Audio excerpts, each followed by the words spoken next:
Welcome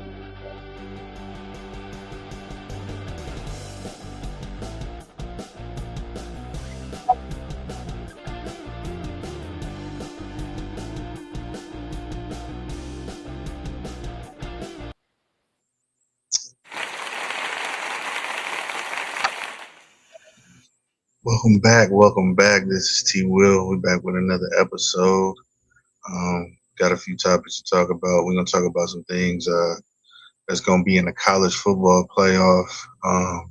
We also gonna talk about the NFL playoff picture and some other news in the NFL and also a little bit of stuff from college.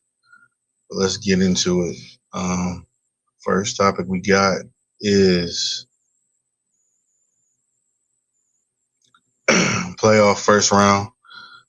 We got Alabama versus Oklahoma. Oklahoma is hosting, so that will be in Norman. Um, there's a few things that is interesting about this game because a lot of people was complaining about Alabama getting in and how they lost to Georgia, but they did have injuries.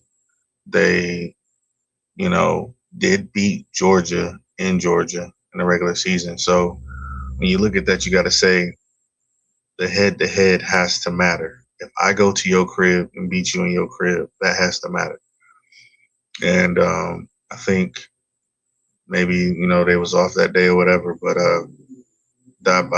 definitely believe they deserve to be in the playoffs for sure. Um, and then Oklahoma, on the other hand, obviously they earned their way in, and they didn't have to play an extra game. They got that week of rest, and they probably had some injuries and stuff that they was able to take care of and heal some guys up. So it's going to be a really interesting matchup. I watched the first matchup in Tuscaloosa when Oklahoma won that game, and to me, um, you can go either way with this game, depending on how Simpson handles the crowd noise, being on the road, being in a tough environment. Oklahoma fans going to be loud and ruckus. There's going to be a ruckus environment. And to me, the keys of victory is very simple, and it's at the quarterback position. Uh, Depending on how Mateer plays in this game, will be the the final, straw, as in with if Oklahoma is going to win this game, because you got to think before he got injured, he was like a Heisman Trophy candidate. After he got injured, he never played the same game. Now he still has the running ability and everything like that, but as far as him getting the ball downfield, throwing the ball, he wasn't the same as he was before he was injured. I don't know how much that's actually affecting him in his gameplay. If he's actually all healed all the way, or if he came back too soon and he's playing through some pain and he doesn't feel comfortable as he did when he was healthy.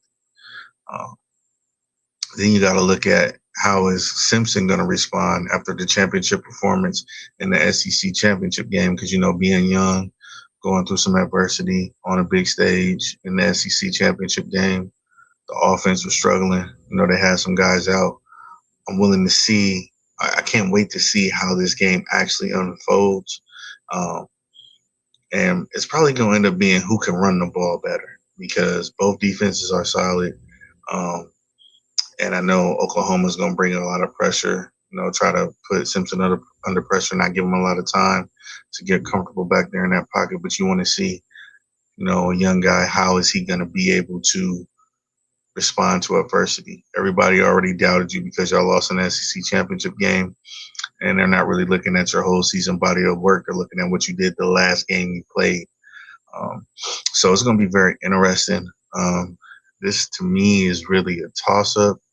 If Alabama gets their offense rolling, like rolling, they can win. But also, Coach Venables, he got a lot to prove. So far, he had been up to this point, been not, showing great promise. But this year, getting to the playoff probably shuts up a lot of haters that was saying, if he didn't perform well this year, he might be out of Oklahoma.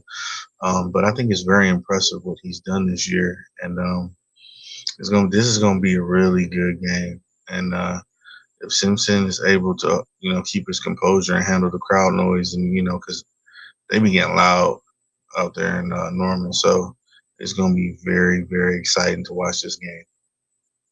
But I don't really know who to pick in this game because this is a tough one. Now, this is a kind of game that's a playoff game.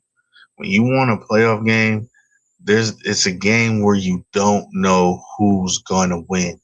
This is the kind of game that you want, right? So everybody gonna be tuned in. I'm not even gonna hold you. If I had to be forced to make a pick, I'm gonna pick Alabama in this one. And I know, it's difficult, but yeah, I'm gonna have to roll it. I'm gonna have to roll with Alabama.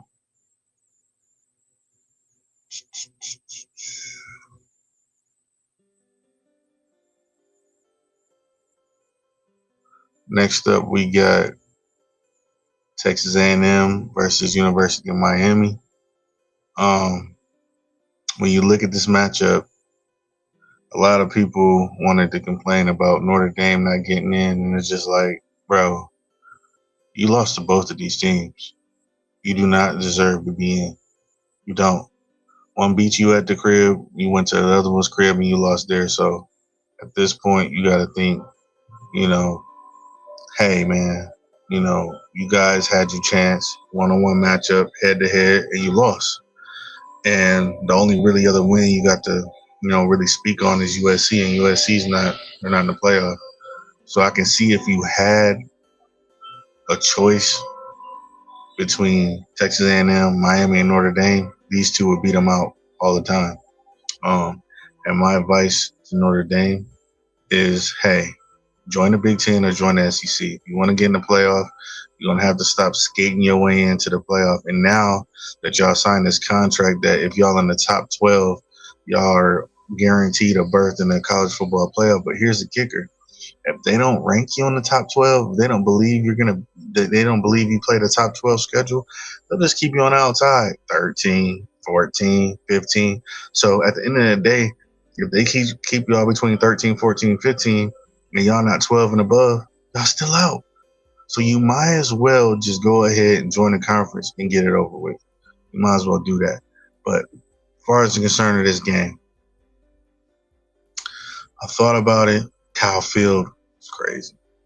It's crazy. It's loud. You know what I'm saying? It can be a shock to some people that ain't ever been in a stadium like that. It's really, really huge. And the fans really, really support the team. The only thing that I would have reservations is about is actually crowning Texas A&M, and here's why. If you watch the South Carolina game when they played against the Gamecocks, they was really, really struggling in that game. And to be honest, they should have lost that game.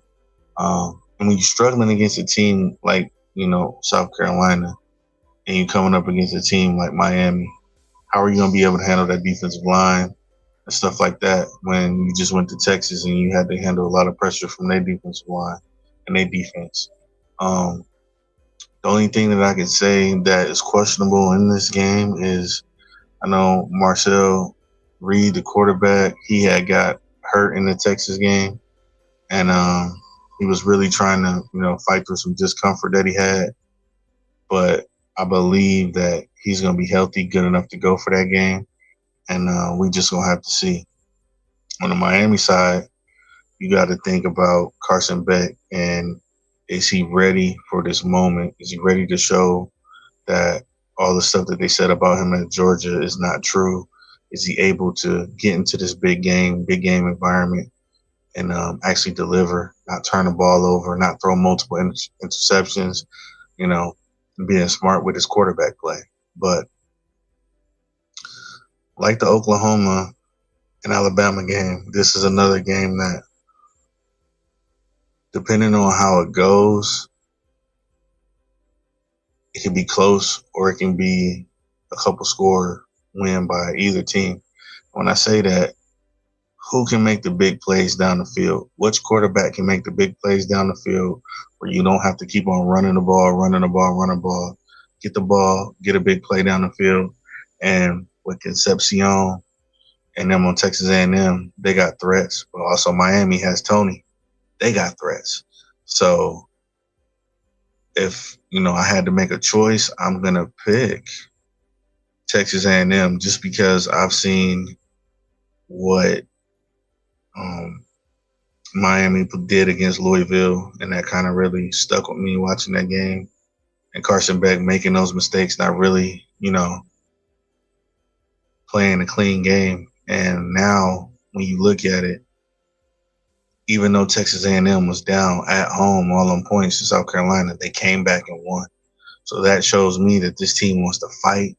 They're not going to quit. They're going to keep pressing, and they're going to try to do their best to get the victory. That's what they're going to do. So I believe that the team is going to be able to fight through it. They're probably still pissed off about losing to Texas, and I'm looking to see Texas A&M beat Miami in the first round of the playoff. Next up, Tulane Green Wave versus Ole Miss. This is a wasted game to me.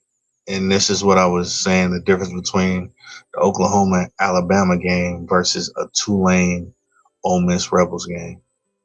Now, people are going to say, what was a group of five supposed to do? It's in the contract, it's in the rules, blah, blah, blah, blah, blah. Okay, whatever.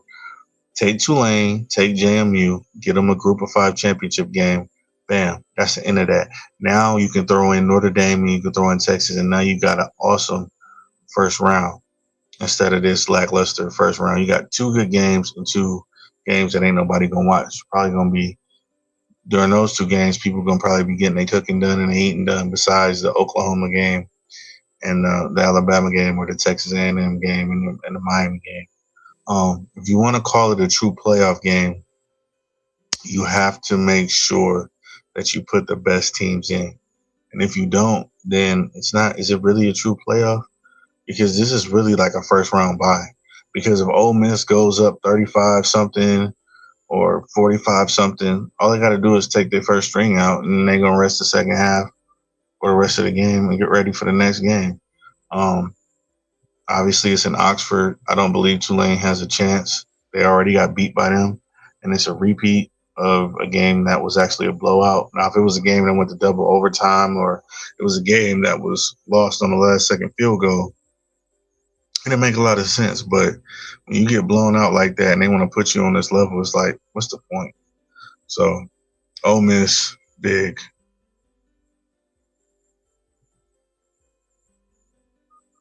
What we got next? All right, we got Oregon versus JMU. Oregon versus JMU. This is another one, man. It's just like, this is a no-brainer. Duh. They're in Autzen Stadium. This is a group of five team, and like, what is the point? What is the point? This is a wasted playoff game. And then if you get, and here's the thing that I want to point out about this Tulane and Ole Miss and this Oregon JMU. Playing this game against a group of five team, and let's just say one of your top players gets hurt in this game, like, or even if you got some banged up guys, do you sit them out? Because you know that Oregon is going to beat JMU. You know this. You know this. This is not a surprise. And listen, if JMU wins, if Oregon, if Tulane beats Ole Miss, I'll come back on here and I'll say, you know what, I was wrong. But if you watch the games and you watch the team and you see the difference between a Power 5 school and a group of five school, it's night and day. It's night and day. You just got to fix that.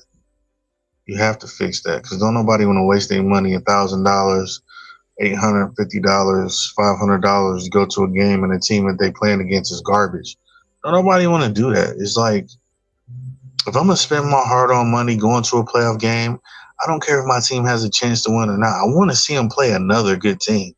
I don't want to see them play JMU, because after this game is over, this is like them opening season exhibition games, but it's just a playoff game. They gonna whoop them. Like, I wish the playoff committee would really look into that and really look into saying, "Hey, Group of Five, we appreciate you, but we're gonna give y'all, give them a big bowl, give them like, the Orange Bowl, give them something, Fiesta Bowl, something, whatever bowl game that's not in the college football playoff schedule, give them that big bowl game and let them play the Group of Five championship in that big bowl game. That would make a lot of sense. But as far as this Oregon JMU, Oregon's gonna win. Dan Lannon is not gonna let his team come in there and lose to JMU. It's a joke. It's just a joke. Yeah, I'm off my skis about that, man, because I really take it personal when you don't try to give a product, a high quality product. You just throw a team in there like, here, this is a congratulations award for JMU, nothing more, nothing less. Congratulations, you got to play Oregon in Oregon. Good luck.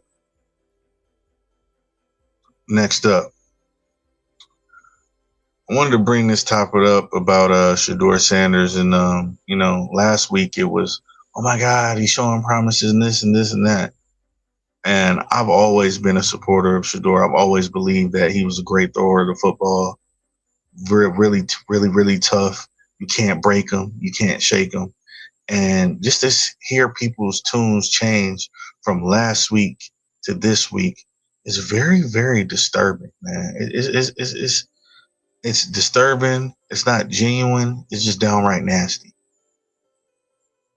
Since becoming a starter, he's first in total yards, first in total TDs, first in big pass plays, first in pass yards attempted. Now, keep this in mind. He has Jerry Jeudy, who's inconsistent at wide receiver. He had David Njoku, but he was hurt this game against the Bears. He had Harold Fannin, but they was doubling him up, trying to close him off. And he had Isaiah Bond. That's pretty much it. And if you compare them to, let's say, J.J. McCarthy, he got Addison and Jefferson. That's not the same. Caleb Williams has Luther Burden, okay, Odunze, then he got Loveland, okay, then he got Cole Kmet, then he got two dog running backs, then he got brand new offensive line, right? So when you're trying to compare these guys, right, you can't compare them. If you go line for line, lineman for lineman on the Cleveland Browns and the Chicago Bears, it's not the same. If you go wide receiver for wide receiver on the Cleveland Browns to the Chicago Bears, it's not the same. It's just not the same, okay? And for him to put these stats up with the talent that's on that team it should be a sign to you that, hey, as a prospect, this kid with the right person teaching him, he can be better than what he is right now if we get some weapons, okay? If we build offensive line. Because if you keep running Quinshon Judkins into a brick wall, eventually he going to get hurt. And then what you got? Sampson, he didn't even play this game because he was hurt. And they want to keep on talking about the quarterback. And I was thinking about this, and I said, you know what, Shedeur, I'm wishing the best for you. But if they get rid of you, that's on them, man. That's on them. That's on them. We ain't going to continue to fight this narrative and do this and do that. It's always a question every week. Should we draft a quarterback or not? Now, unless you're on drugs, if you want to draft Fernando Mendoza and get rid of Shedeur, then that's on you. But when you make that decision, you're going to have to live with it, man. You're going to have to live with that decision because there's somebody somewhere that watched this kid out there on the field and they thinking, you know what? If I can get my hands on him, I can make him right.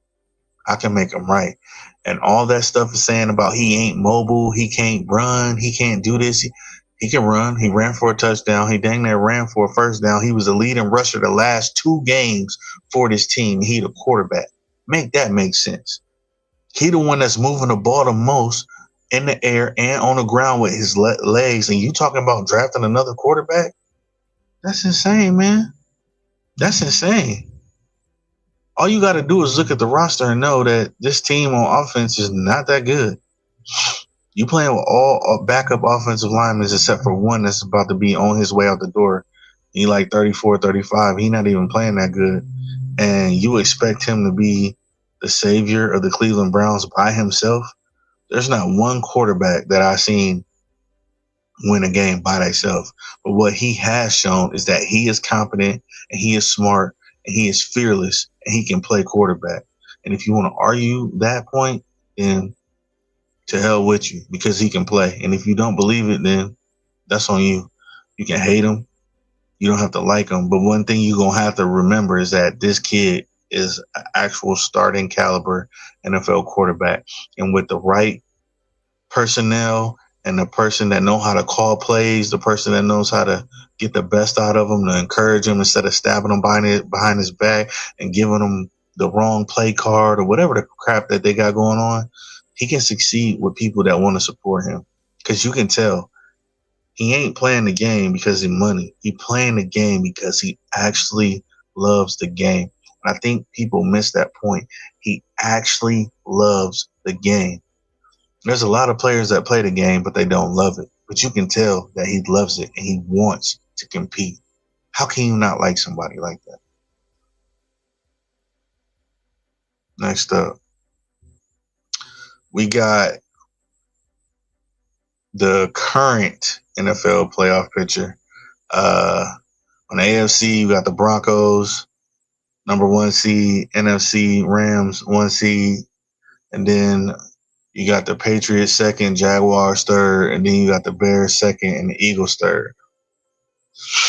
Now, when you're looking at these top three teams, you're trying to figure out which one actually has the best chance to win the Super Bowl.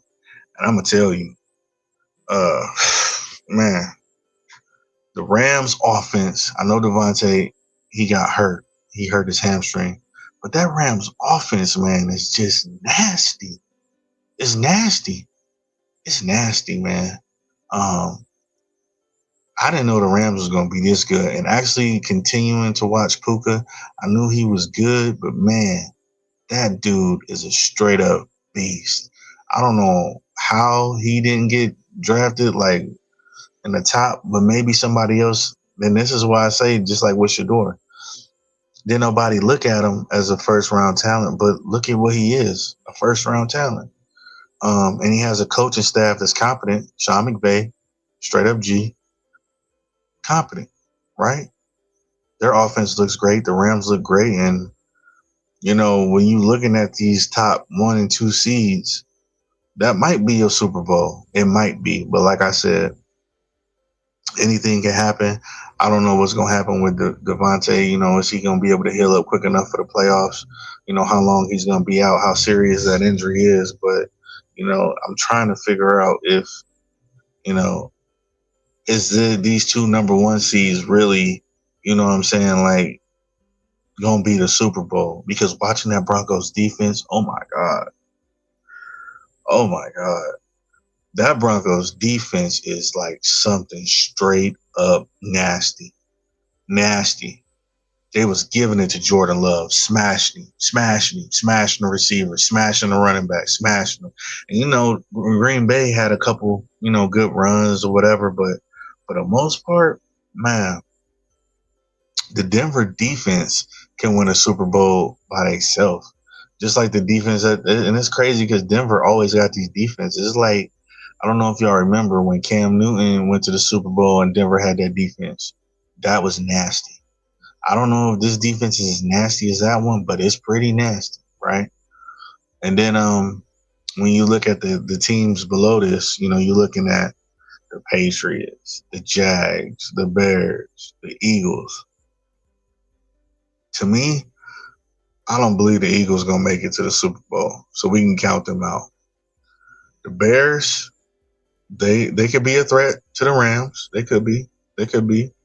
The Patriots, I did think a lot about them, but after the way that they just lost to Buffalo after having that big lead and giving it up, um, I didn't really like the way that game felt.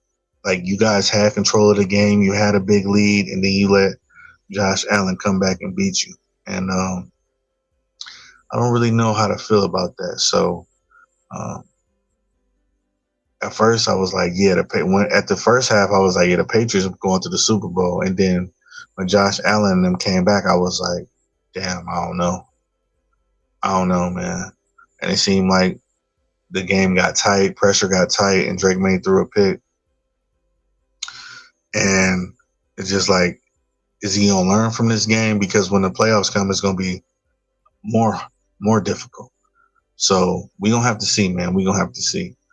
As far as the Jaguars, they gonna have to show me. I'm not really believing them. Like I said, out of these top 6 teams right here, I would say Broncos, Rams, Patriots, Bears. Between them 4 teams could be your AFC, NFC championship game in the Super Bowl. It could be. It could be. Now, Jacksonville could be surprising. They're playing great football right now, but just to me, Trevor Lawrence is still at the prove it stage. And I'm going to have to see if Jacksonville really about that action. Next up, these are the 4 through 7 seeds. And when you look at these, you're like, yeah, the Steelers play good, but sometimes they struggle on offense. Yeah, the Chargers play good, but sometimes they struggle on offense. Yeah, the Bills play good, but sometimes they give up big leads and they're trying to come back in the game. I don't really know about these teams right now. One of these teams could be, a party pooper and upset some of the top seeds, but I don't really know. And then with the Texans, are they really a 7 seed, or did CJ Stroud get hurt and that affected their record and they're really like maybe a 3 to 4 seed? That's another thing that you got to factor into as well. I think if I had to go 4, 5, 6, 7, I would put Texans 4. Even though I know this is, not how it goes because of the record, I would put Texans 4, Bills 5, Steelers 6, Chargers 7. That's what I think the real numbers really are, even though their records don't say that. But when you look at them play, it says that. So the Bills and Texans are the best 2 teams out of this group, because I don't know how long Aaron Rodgers' hand and his injury going to hold up. And when he got to go against, let's just say the Steelers got to play the Texans. Is Aaron Rodgers going to make it through that game? I don't know. And one key thing about the Buffalo Bills, too, when you think about it, what would they be without the running back? What would they be? If you take that running back, Cook, off the Buffalo Bills, what would their offense be? That's another thing you got to watch out for, too, because if they stop the run with the Bills, they could have some issues. Just a thing to think about. Now, here on the other side, you got 4, 5, 6, 7. Buccaneers, Seahawks, 49ers, Packers. To me, I would say the Bucs, they can play good or they can play bad. It's either or with them. Like if they offense get the going and they get the rolling, they straight. But if they offense don't get the going and get the rolling, their defense ain't that great. Seahawks. I know everybody drink the Sam Darnold Kool-Aid, but guess what? The playoffs is about to come, right? They're going to have to play a playoff game on the road, maybe. And let's see. Y'all saw what Sam Darnold did last year in the playoffs. Don't forget that. Sometimes he played good, and then sometimes he played horrible. But I never seen him play good in the playoffs. So to me, even though Seahawks got a great defense, I don't really trust them. 49ers and Packers, they have two great coaches. They got great leaders, and they got quarterbacks that are solid. In this group, on the NFC side, I would say Packers at the top, the Niners right behind them, the Buccaneers third, and the Seahawks last. That's just how I see it. From watching the football games and watching these teams compete, that's just the way I see it, man. That's just it. That's the way I see it. So I will put Packers 4, Niners 5, Buccaneers 6, and Seahawks 7. That will be my true ranking, not just according to, the playoff picture, just in how they're playing right now, who I think would be where they at. But we'll see. We'll see. Very interesting though. We got one more and I'm gonna get y'all out of here. These are the teams that are on the outside looking in. We got the Colts. I don't really know, if Phillip Rivers is going to be able to continue to hold this team up and get them through the rest of the season. But right now, you see their current playoff probability is 15%. The Ravens is sitting at 40%, the Lions at 40%, the Panthers at 23%, and the Cowboys at 1%. Pretty much, the Cowboys is out. The Colts are pretty much out at 15%. The Panthers are pretty damn close to being out with 23%. The only teams that probably really got a chance out of these teams right here is the Lions and the Ravens. The Lions going to have to beat the Steelers this upcoming week. And the Ravens going to have to beat whoever they got to play. And I think they play the last game of the season against the Steelers, I believe. So if any team in the playoff on the outside looking in, I should say, it could be the Lions and the Ravens. The only one that I think that can go that far right now is the Ravens. I like the Lions, but the defense, man, they just trash. The defense is trash. It's injured. And we have too many inconsistencies on offense when they, this week they had a great performance against the Rams, but they lost because the defense couldn't stop the Rams. And the Ravens, they could be dangerous, but, they could be inconsistent. So they could be a threat if they get into the playoffs, but that's yet to be determined. So a lot to think about there. Hope y'all enjoyed the show. I'm probably going to see. I might come on Sunday or Saturday. I don't know. One or the other. And give y'all a new show. Even though I know I only got like a few followers, whatever, but I'm going to keep doing this, keep practicing, doing my thing, whatever. But if you like the video, like it, subscribe, and share. And I'll get back to y'all when I can. If I get back to y'all on Saturday, it'll be then or Sunday. Either or, we'll see. But y'all have a great weekend. Be safe out there. And God bless.